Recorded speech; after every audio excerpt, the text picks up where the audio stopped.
ladies and gentlemen. You are watching In Focus South Asia. I am your host for today, Munib Hamid.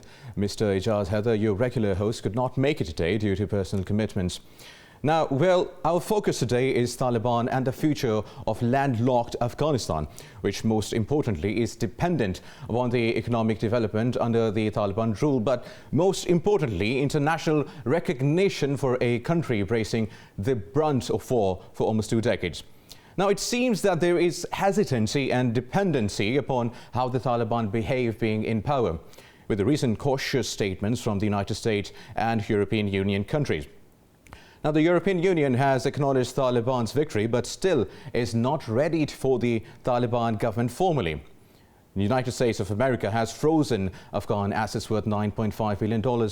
And the ground situation in Afghanistan is vague, which is why we are looking after the local administration. And the question is, and the government servants, local issues, solutions, and who is going to pay the salaries of those thousands of people now, and how is that going to be managed? Hospitals, schools, police, army, etc.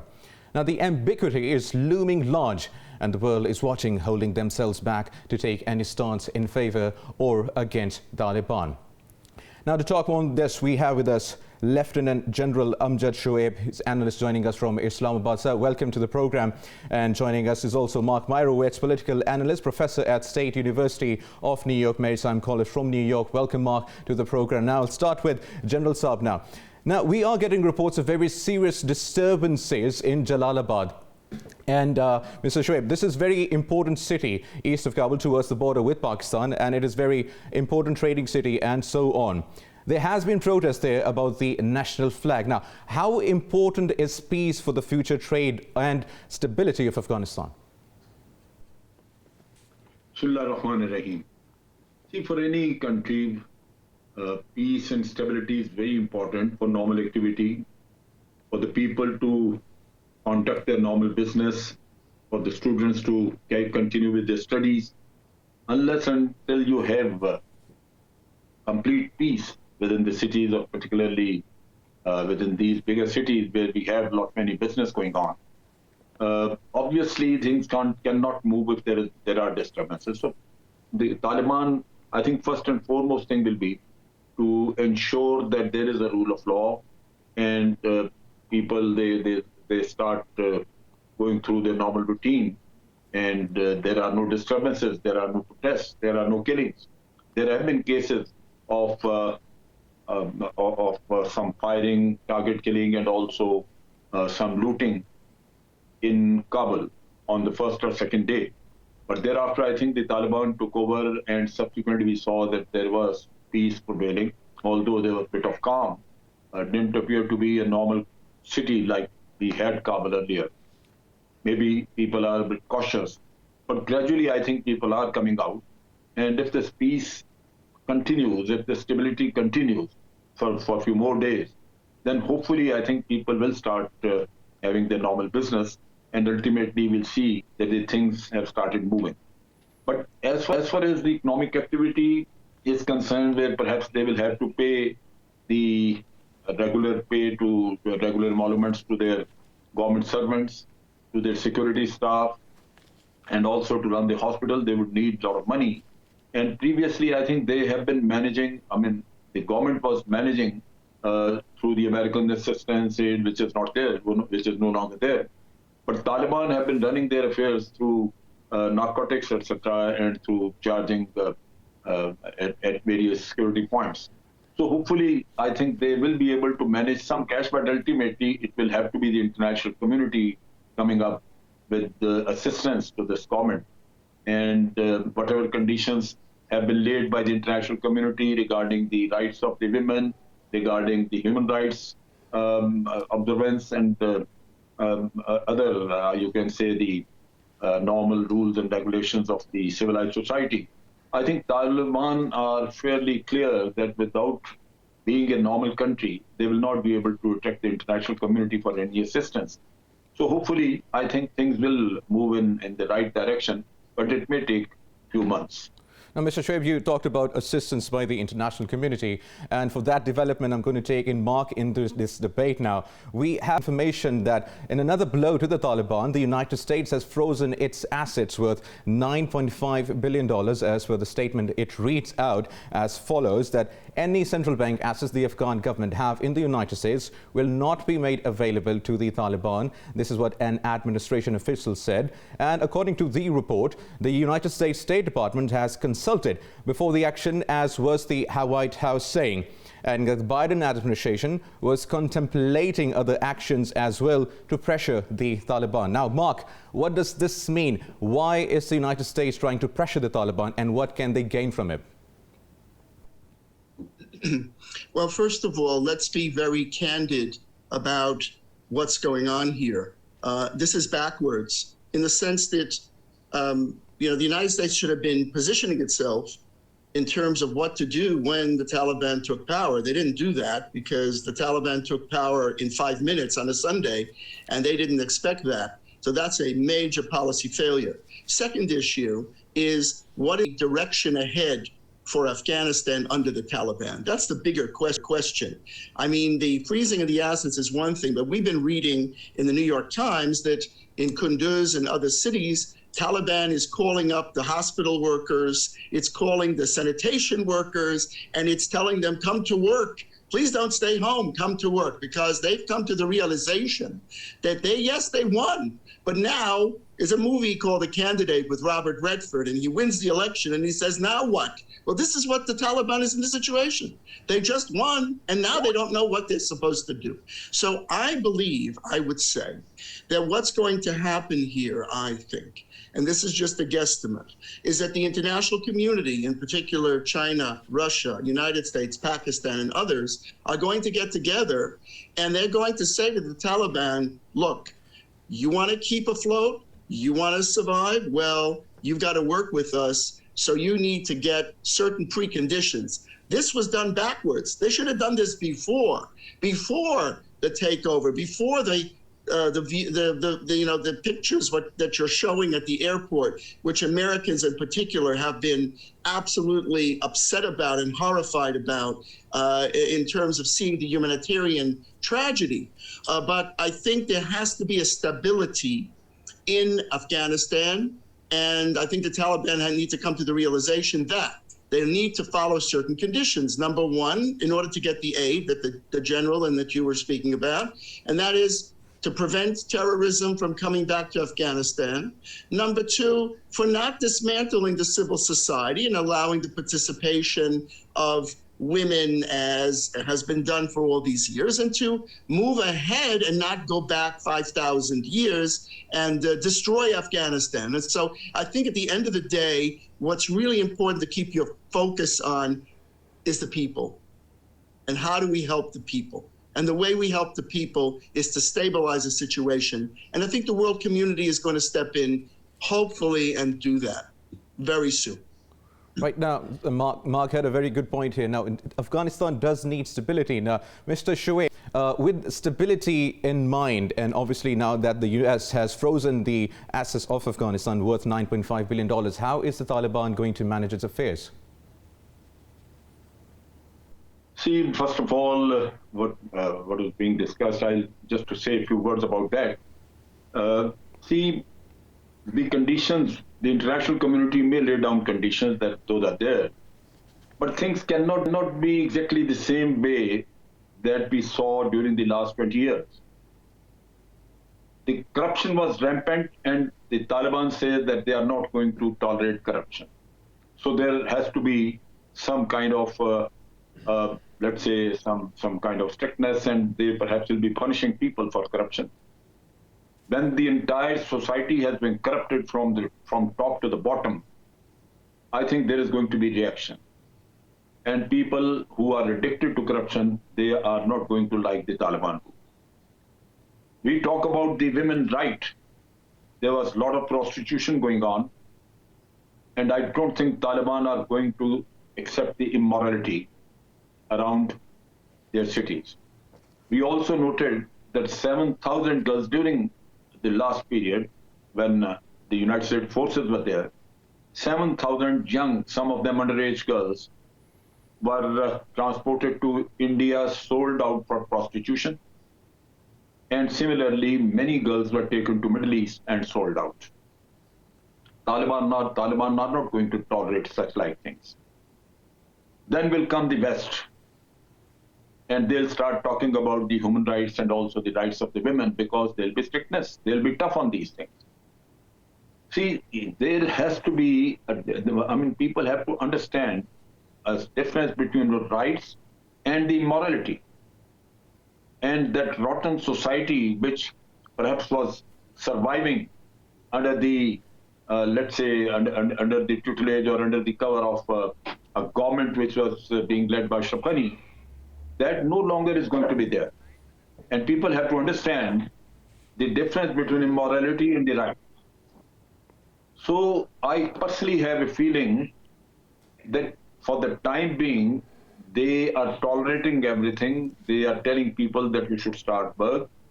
They've also exonerated everybody for whatever they had done earlier. But from now onward, or let's say when they completely take over everything, thereafter, if they be tough on these things, which have been part of the society, which even Sigar has been mentioning in their reports every time, there'll be turmoil. Every country where we saw corruption, from corruption being the normal way of life in a country, the tough rules or perhaps the imposition of rule of law or getting hold of the corrupt people to punish them, that was never liked, and people then indulged in conspiracies and start working under the table to overthrow that government. So Taliban are going to face, they'll be facing such like problem. Moreover, they have yet not negotiated with the negotiations have not been finalized. They are perhaps talking behind the scene to various stakeholders. The stakeholders are going to question then that what kind of Sharia that we want to impose. It's all right, West is just talking about the rights, etc., but those who are going to live there, they have their own interpretation of Sharia. And Taliban are going to talk to them, and perhaps when you write down your constitution, such like things have to be deliberated upon, and these are going to be part of the constitution. So everybody will have to stick to that constitution thereafter. So ultimately, it will come down to the success of those negotiations, which perhaps will subsequently ensure that you have a constitution and there is a government which is following that constitution, and perhaps there is peace prevailing in that country. But if, let's say, there is disagreement and they do not agree to the kind of Sharia they want to impose, or the kind of other rules and regulations they want to bring in, or if they want to have very strict regulations or rules to check the corruption, then I think there will be a disagreement, and ultimately, when there is a disagreement, you will never be able to have a stable government. So such like things are yet to be seen. We haven't really seen that consensus which the world has been talking about, that it has to be a consensus government, there has to be a political consensus, and a government where every stakeholder has some participation. Those things are yet to be seen. So there is a big if. So I have a feeling that we have to wait and see. Now comes the question of international assistance. If the government is stable, and if it is drawing complete support from the people of Afghanistan, and all stakeholders are on board, then international community will feel safe. They'll be quite comfortable in coming into Afghanistan, investing, or even helping the society to grow or perhaps to generate the economic activity. But if there is no stability, if there is disagreement, and if there are small power centers here and there in that country which are resisting the Afghan Taliban rule, then nobody is going to come to help them. Then people perhaps will be scared that this country is still not stable, and as you know, every individual carries a gun there. There will be a lot of problems. The law and order will be perhaps nobody's business. So these are the fears that I have for the time being, and I think until and unless things start settling down and we see the final shape of the constitution where everybody is on board and all the stakeholders, they agree to that, I will be perhaps not in a position to say with certainty that people will come forward to help them out. Well, certainly, Mr. Shoaib, it is an uncertain situation right now for Afghanistan. But now, Mark, I have to ask you this question. Now, we have seen the United States has frozen the assets worth $9.5 billion. There is no foreign aid coming into Afghanistan, and the Taliban government is going to face a lot of hurdles now. But can we expect more pressure from the United States in terms of future sanctions? Well, let me say this. I'd like to respond to General Shoaib's points, because I think as an American, they're very important points. First of all, the Taliban took power by force. They did not have an election, okay? So this whole idea of having consensus and rules of law and we're going to follow the law and we're going to have a meeting does not have, as an American thinking, any validity at all. The only way you do that is by having free and fair elections. And about a constitution, you know, there's a lot of discussion in the United States about the American Constitution. It's very flawed. But the constitution of the Taliban, I will say, I'm not so sure that that is a constitution that is going to give rights. How about human rights and a word of morality? Human rights is a God-given right. It is not something that is the purview of the Taliban to give or to keep away human rights. So the point is that the international community needs, and I'm speaking as an American, I can't help it. I'm an American, and the way Americans think, we see what goes on there. We're watching the film. We're watching the humanitarian tragedy, and Americans don't like it, and they want it to end. Now, who caused it? Was it the cause of American policy? All of this could be another discussion, Munib, on another day. But the fact of the matter is about human rights and rights of women is quite apart, in my all due respect to the my respect to the general, is nothing to do with prostitution. It has to do with the ability of women to work, to be students in universities, and these are good things for Afghanistan. This will help Afghanistan improve itself. And I'm hoping that Taliban will understand that their stake here is to help the people of Afghanistan. I believe deep down that they probably think that what they're doing is good for the people of Afghanistan.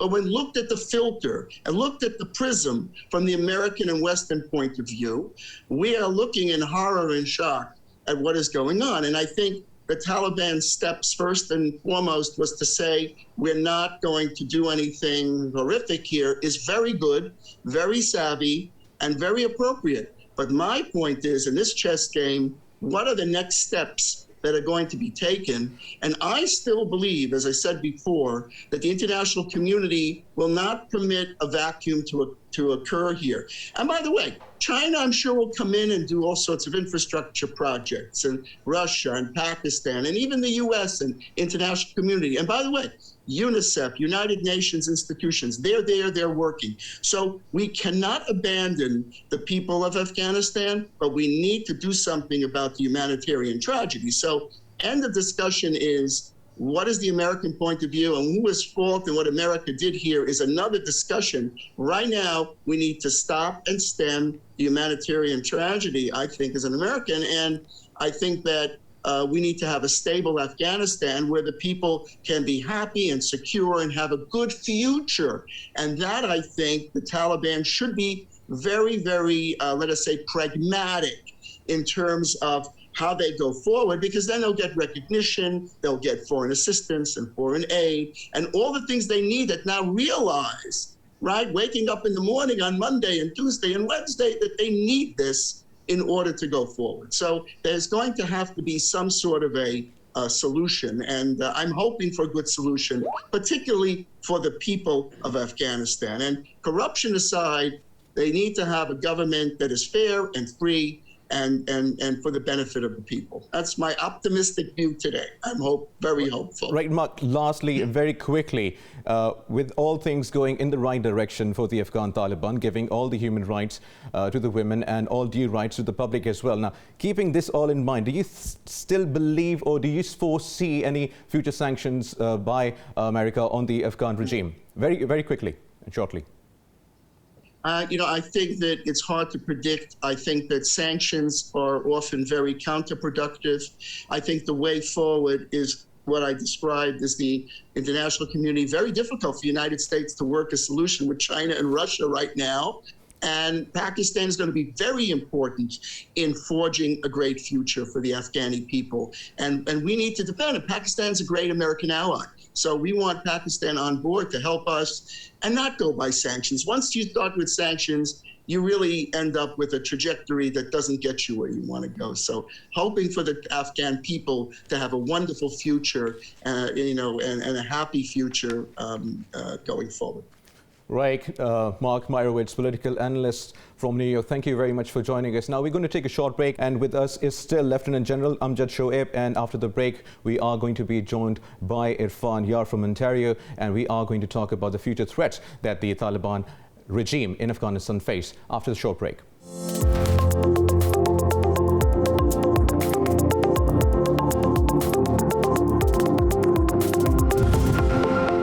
Welcome back, ladies and gentlemen. You're watching In Focus South Asia. I am Munib Hamid. Now, after the departure of America, what roles do Russia, China and Pakistan have to play for regional peace and development?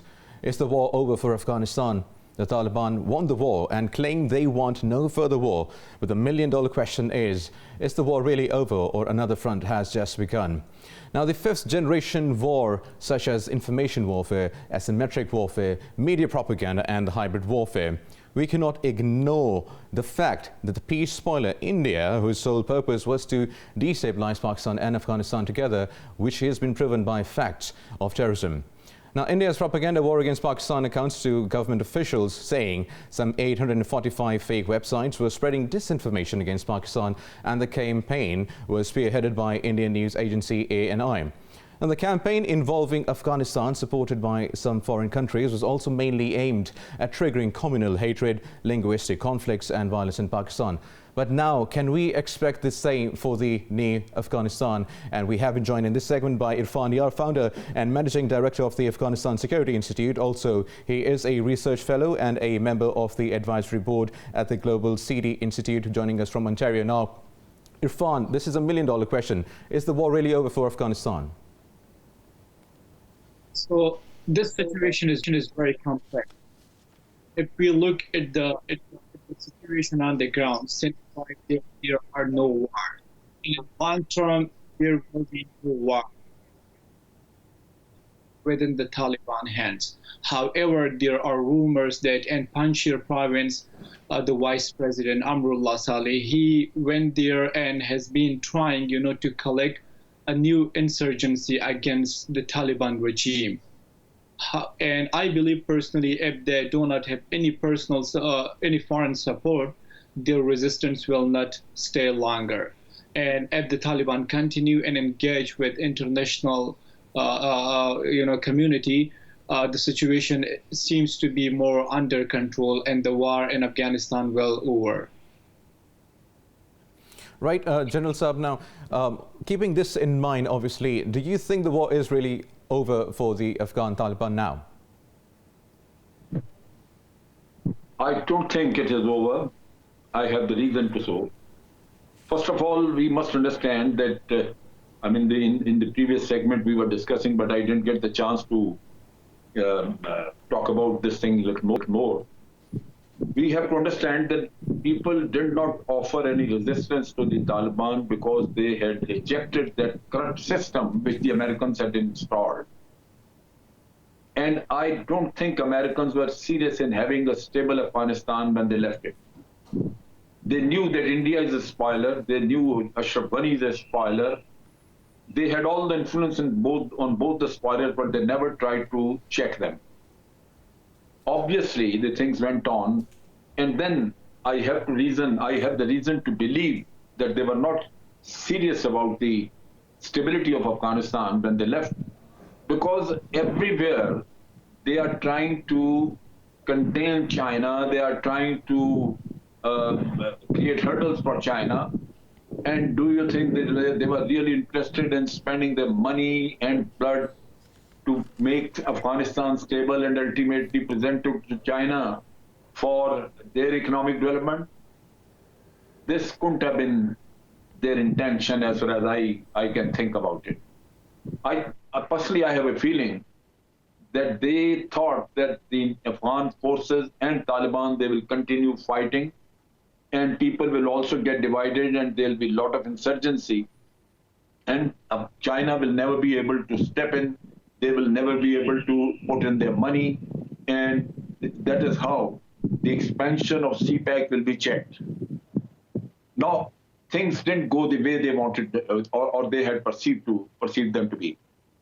It so happened that the people didn't offer any resistance because immorality, corruption, and I would say a feeling that this structure of the government is there only because the outsiders are supporting them.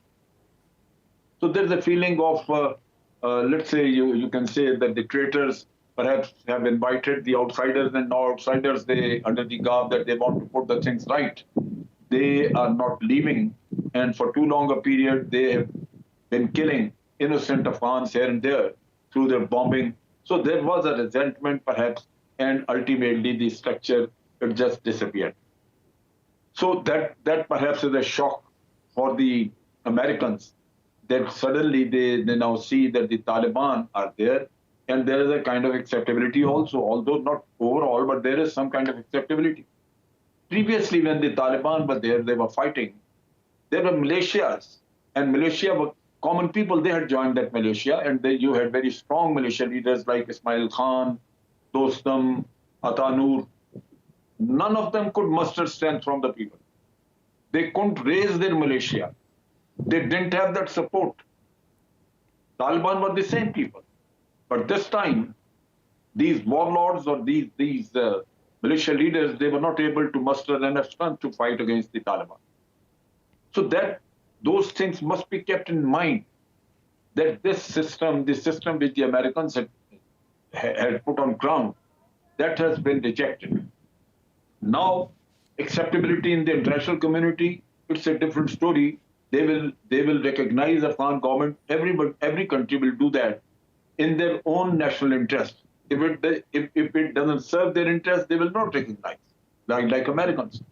And they will keep on trying to create trouble, because I can tell you that they could never see a stable Afghanistan just to see China growing there, or China investing all the money and finding out their way to Central Asia. So Amarullah Saleh is drawing strength from those people, from India. And the way the debate has been conducted in the United Nations Security Council, that also gives an indication that perhaps a government in exile is going to be created in due course. And that $9.5 billion which are lying there in America, those are going to be released or placed at the disposal of that government in exile. And they will keep on using their proxies, spending money, buying people in Afghanistan. It's very easy to buy people there, because there has been rampant corruption for 20 years. It has become a way of life for a large community, for a large number of people. It has become a way of life. They won't be able to live without that. So they are going to sell their souls. So you'll see that $9.5 billion will be placed at the disposal of a particular government, which will be a government in exile or something, and the proxies will be bought, and there'll be a problem in Afghanistan. I personally have a feeling that the first step is to have consensus.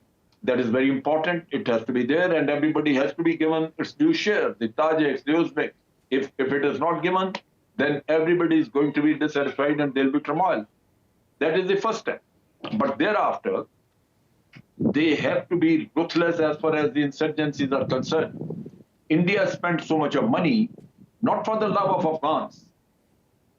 They have done that only to have some kind of soft corner within the Afghan community, so that they can bother Pakistan, they can destroy Pakistan while sitting on the Afghan soil. Do you think that they're going to be silent and quite happy about it, whatever has happened, and the money they had invested is lost? No, they will not do that. They'll put in more money to retrieve the situation.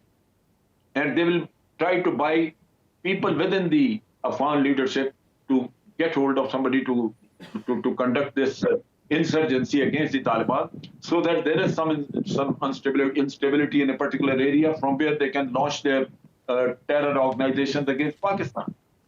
So this is going to be there. People have to be very, very careful. They are seeing bit of peace after 42 years. The Afghan people have to now see their own interest instead of serving the interest of India or serving the interest of America or serving the interest of any Western country. This is for them to see that they should not allow these conspiracies to succeed.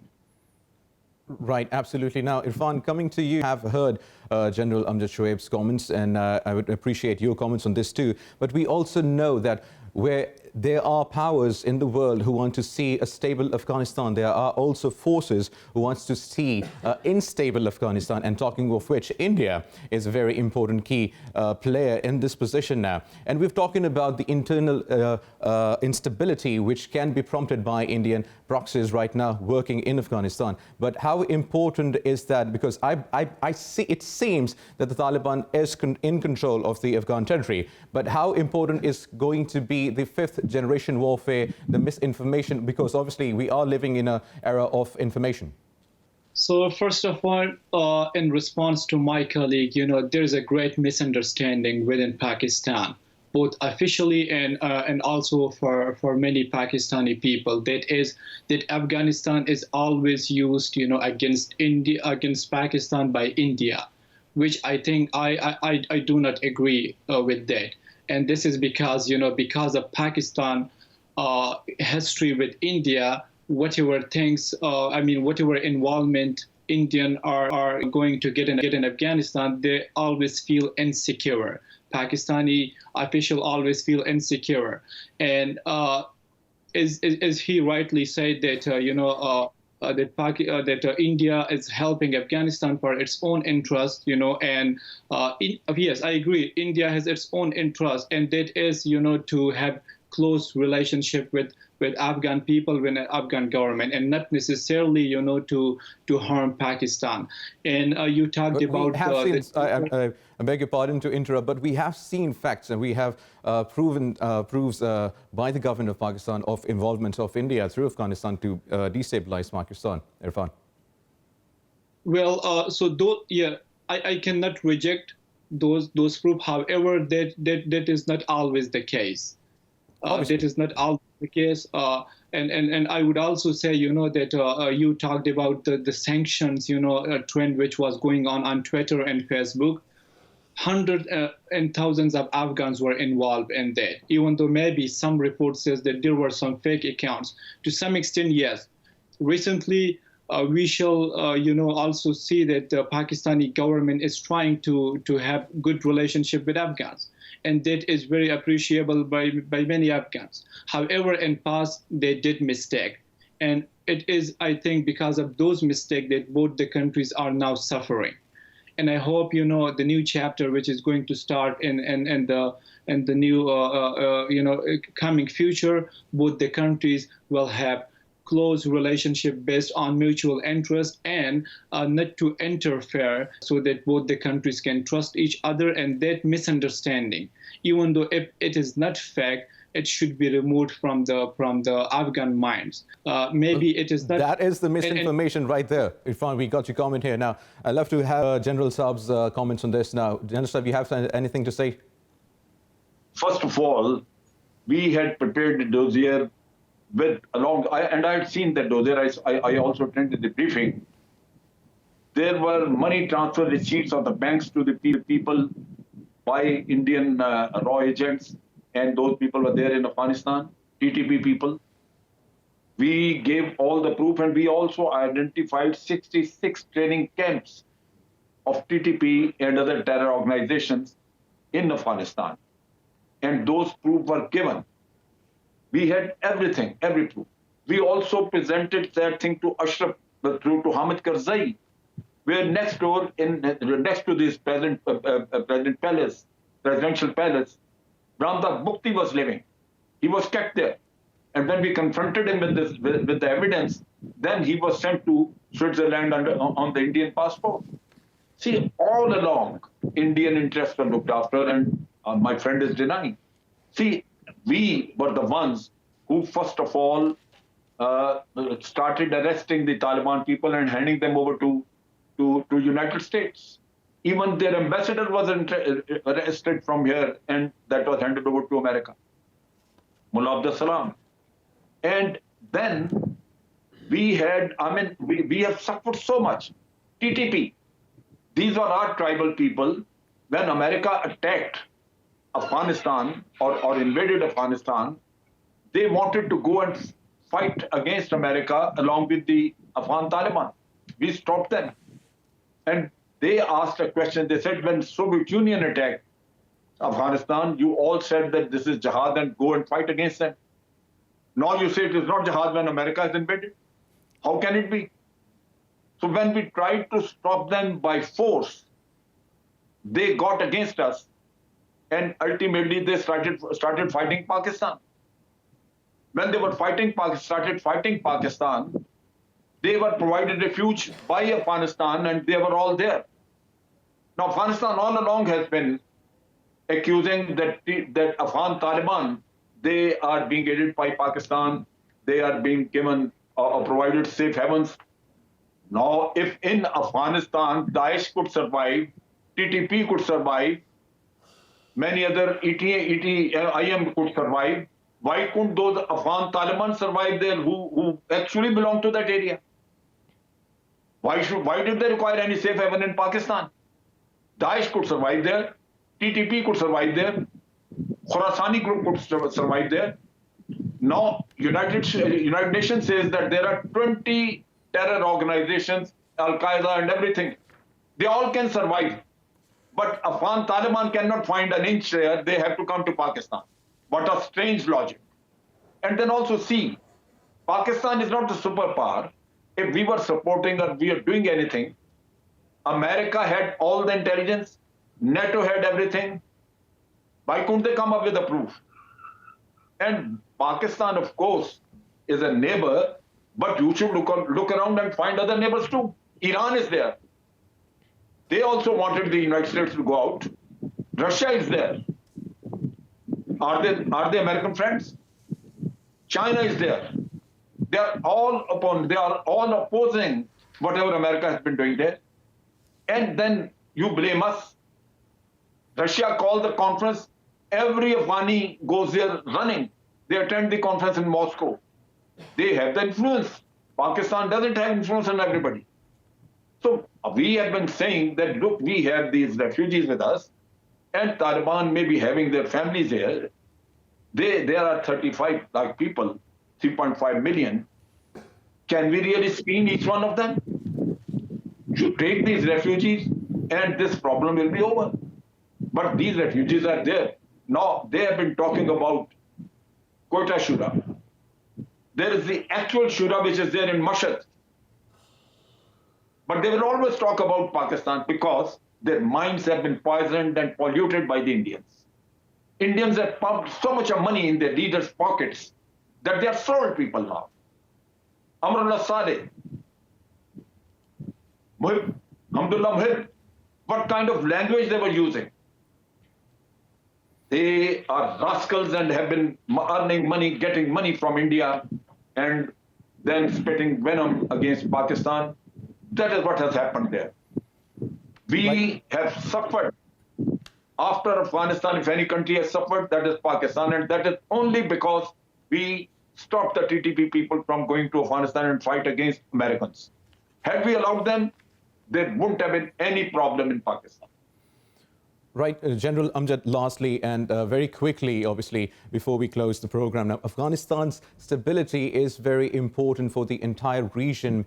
And we know there are peace spoilers right now active in Afghanistan to destabilize Pakistan and the entire region. Now, the question is, Russia, China and Pakistan have great stakes here in this region, and importantly in Afghanistan. What role can they play for the future security and development of Afghanistan? Very quickly, sir.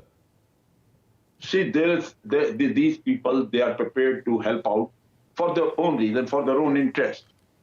The country, Afghanistan as a country and the region, they have a very, very bright future if we start having the connectivity extending to Central Asia, to Russia, Eurasia is being extended to being connected with Europe.